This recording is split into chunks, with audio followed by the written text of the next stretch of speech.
The Sociological Imagination is a book written by C. Wright Mills in 1959, which basically argues that in order for us to understand what is happening in the individual, you also have to understand the social context where that individual is.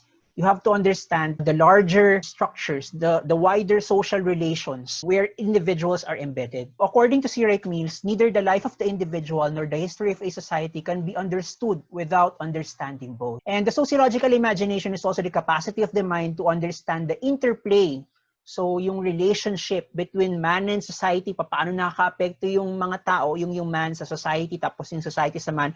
Biography and history, yung kasaysayan ng buhay, paano siya connected doon sa kasaysayan ng lipunan of the self and the world. The sociological imagination is also the ability to understand the larger historical scenes in terms of its meaning for the inner life and the external career of a variety of individuals. Kapag halimbawa nagkagera, anong pwedeng mangyari sa atin? Kung sakali na bumagsak ang ekonomiya, anong pwedeng mangyari sa atin? Anong pwedeng mangyari sa mga trabaho natin, sa pamilya natin? Kung sakali na maging dysfunctional yung education system or maging dysfunctional yung healthcare system, ano yung pwedeng mangyari doon? So according to C. Wright Mills, the first fruit of this imagination and the first lesson of the social science that embodies it is the idea that the individual can understand his own experience, engage his own fate, only by locating himself within this period, that he can know his own chances in life only by becoming aware of those of all individuals in his circumstance. Ito yung mga example na tanong. What positions of employment are open to me after graduation? So, syempre, iba yung chances na magkaroon ka ng trabaho kapag graduate ka kumpara sa hindi ka graduate.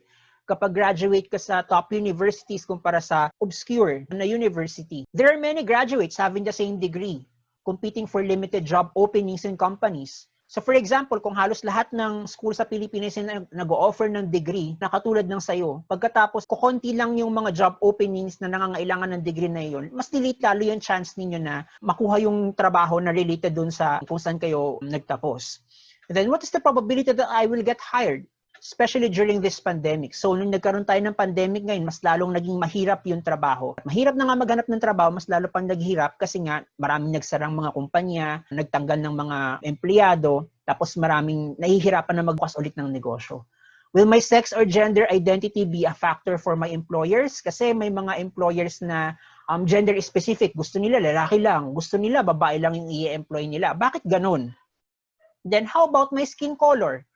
My ethnicity, my ability to speak English or Tagalog, will I have more opportunities if I move in the city or abroad? What will happen to me if the economy crashes?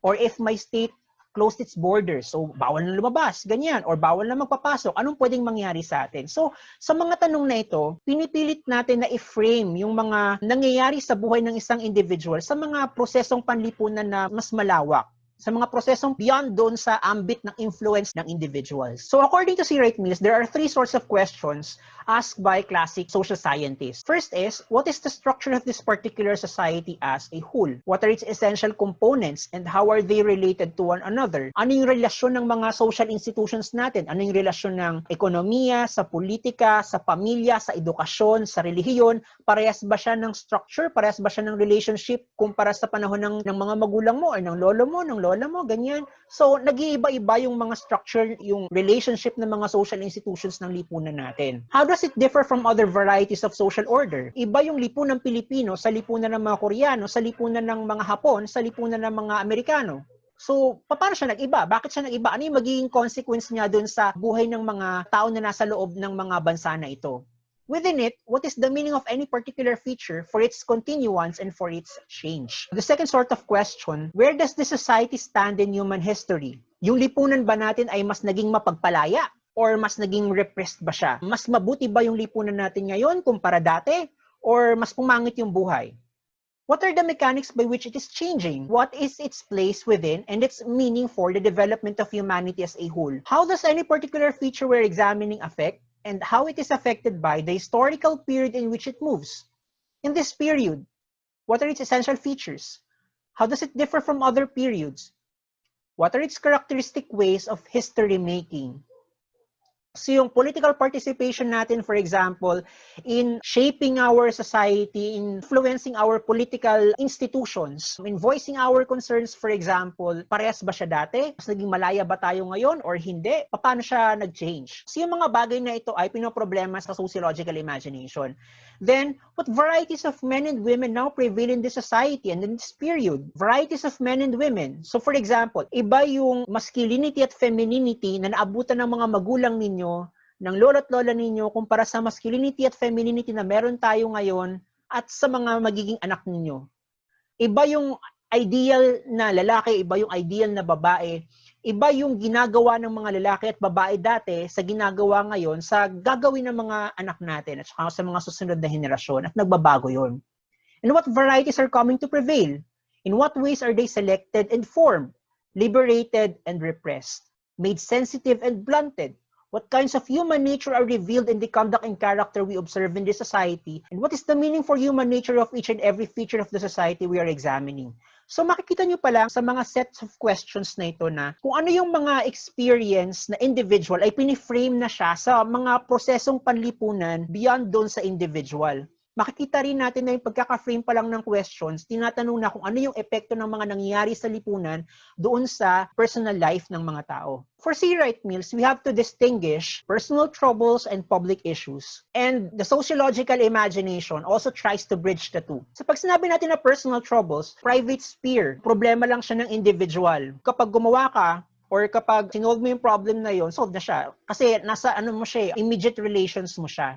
Kaya lang, marami sa mga personal troubles, kung tutuusin ay social yung nature niya, social yung origin niya. Ang isang klase example dito ni C. Wright Mills ay yung kawalan ng trabaho. Siguro kapag isa ka lang na walang trabaho sa community ninyo, kaya sa buong city o kaya sa buong bansa, baka problema yan ng katamaran. Or baka merong mali sa personality mo or whatever, ganyan. Personal trouble siya. Pero kapag milyon-milyon na yung walang trabaho, sasabihin ni C. Wright Mills na nag-fail yung economic structure ng lipunan para bigyan ng opportunities yung mga tao na ito para pakinabangan yung labor nila. So, hindi mo na pwede ngayon na isisi sa katamaran ng individual kung bakit wala siyang trabaho. So sa atin, for example, siguro kung yung isang tao ay walang bahay, pakalat-kalat lang siya sa kalye, tapos mag-isa lang siya, baka problema pa niya yan. Pero kung makikita natin na marami na palang street dwellers, maraming informal settlers, pagkatapos nahihirapan sila na maghanap ng murang pabahay, may problema sa struktura ng lipunan natin kung bakit sila nahihirapan at kung bakit marami sila. Issues are related to the organization of various immediate milieu constituting the larger structure of social and historical life. So malalaman daw natin na issue ang issue kapag mayroong mga public values na threatened. And issues involve crisis in institutional arrangements. Tingin natin merong mali. Kumbaga, nag-i-involve tayo sa public issues kapag nakikita natin kung ano yung mali at tingin natin may dapat gawin para ma-solve siya. Kaya lang, sasabihin ni C. Wright Mills na hindi sa lahat ng pagkakataon ganun yung formulation na malinaw siya sa mga tao. So, he gave concepts of uneasiness pagkatapos indifference. So, uneasiness, there's something wrong but people can't identify kung ano yung mali. Pakiramdam natin parang may mali pero hindi natin alam kung ano yun. Hindi natin maintindihan kung ano yung nangyayari sa lipunan. Pero pakiramdam lang natin merong mali. And then indifference, people are unaware of cherished values and threats and therefore wala silang pakialam. So ang sabi ni C. Wright Mills tuloy, our time is a time of uneasiness and indifference. Marami sa mga tao pakiramdam nila may mali pero hindi alam kung anong mali. At marami na naman sa mga tao, wala nang pakialam kung ano yung nangyayari sa lipunan at ang iniintindi na lang kung paano mabubuhay araw-araw. Now, our task as social scientists is to make clear the elements of contemporary uneasiness and indifference by providing lucid summations of what is happening in society so that the personal uneasiness of individuals is focused upon explicit troubles and the indifference of publics is transformed into involvement with public issues. So ito pala yung task ng mga social scientists. Magbigay ng kaliwanagan sa kung ano nangyayari sa society, magbigay ng kaliwanagan sa kung ano yung mga public values na cherished at threatened, pagkatapos kung paano siya masasolve. So that yung mga individuals, yung mga tao ay ma-realize nila na kailangan nilang mag-act, kailangan nilang kumilos para masolve yung problem na yun. So the sociological imagination is basically to create a formulation, to imagine, to frame how individual troubles are related to certain public issues. So connect the biography to larger historical scenes or social structures or social processes and see how these historical scenes, social structures, social processes affect individual lives. One way of practicing it is to reflect on the conditional consequential matrix done by Juliet Corbin and Anselm Strauss from their book Basics in Qualitative Research. Sa mga grounded theorists ng mga ito. Pero basically, ang ginagawa kasi nila rito, gusto nilang i-embed yung actions and interactions and emotions dun sa mga wider social processes, social structures sa lipunan natin. So pwede natin gamitin itong conditional consequential matrix na ito para makita kung paano yung mga nangyayari sa buhay natin ay naapektuhan ng mga iba't ibang mga pangyayari sa ating lipunan at kung paano yung mga ginagawa natin ay pwede ring makaapekto doon sa nangyayari sa ating lipunan. Yung tawag ni Bowman and May dito ay web of mutual dependency or wider figurations. Yung mga ginagawa ko ay nakadepende sa ginagawa ng iba. And yung mga ginagawa ko ay nakakaapekto rin dun sa ginagawa ng iba. Yung parang network na yon of mutual dependency, enabling and constraining actors and activities. So, isa rin yun sa way on how to imagine or how to practice your sociological imagination. So, for example, ideals of beauty or body type. Hindi lang tayo yung may kagagawan kung ano yung maganda, kung ano yung pangit, ganyan, kung ano yung gusto natin. Most likely, yung mga ideals na ito ay produkto ng kung ano yung nakikita natin sa telebisyon, kung ano yung nakikita natin sa social media, kung ano yung pinag-uusapan ng mga kaibigan natin, kung ano yung nababasa or kung ano yung napapanood. At hindi lang tayo nakakapanood, hindi lang tayo nakakabasa nito. May audience, marami. Yung mga ideals pa nga na ito, pwedeng galing rin sa ibang bansa. So for example, yung pamamayani ngayon ng K-pop, yung beauty standards ng mga Koreano, ng mga Amerikano. Then gender relations. So kung dati repressed yung expression ng gender identity, hindi gaanong malaya yung LGBT community para mag-express ng sarili nila, ngayon mas naging malaya siya kumpara dati. So these are just wider figurations, wider processes na pwedeng makaapekto dun sa buhay natin. Yung action at saka yung interaction, micro-sociology yan. Pagkatapos yung group, collective, individual, sub-organization, meso-sociology yan, meso-level ng social reality. Pagkatapos yung community, nation, international, yan yung macro level of society. So, paano nakaka-apekto yung mga levels of reality na ito? Paano sila nag-a-apekto sa isa't isa? Okay. Note about the term sociological. Hindi sinabi ni C. Wright Mills na yung sociological imagination ay pang sociologist lang. Hindi. Just that, sociologist siya. Kaya niya napangalan yun na sociological imagination. So, sabi ni C. Wright Mills, I hope that my colleagues will accept the term sociological imagination. Political scientists who have read my manuscript suggest the political imagination, anthropologists, the anthropological imagination, and so on. The term matters less than the idea, which I hope will become clear in the course of this book. By use of it, I do not, of course, want to suggest merely the academic discipline of sociology. Much of what the phrase means to me is not at all expressed by sociologists. Bakit niya sinabing to? Kasi nasulat niya yung libro during the time na yung dominant practice sa sociology ay functionalism, yung grand theorizing. Yung mga sociologists hindi tumatanggap ng ibang method maliban sa survey. Yun yung tingin nilang legitimate na way of research. Ang tingin nila sa ethnography, hindi nag-generate ng valid scientific findings. So yun yung sinasabi niya dun sa libro, The Method, at saka methodological inhibitionism. So ibig sabihin, nai-inhibit daw yung scientific creativity ng mga social scientists kasi parang sinaswak yung research sa kung ano yung requirements ng quantitative research, sa kung ano yung gusto ng survey. So in England, for example, sociology as an academic discipline is still somewhat marginal. Yet in much English journalism, fiction, and above all history, the sociological imagination is very well developed indeed. So dito, makikita nyo pa lang na maski pala sa journalism, maski pala sa fiction writing, pwedeng kakitaan siya ng pag-practice ng sociological imagination. The case is similar for France. Both the confusion and the audacity of French reflection since the Second World War rest upon its feeling for the sociological features of man's fate in our time.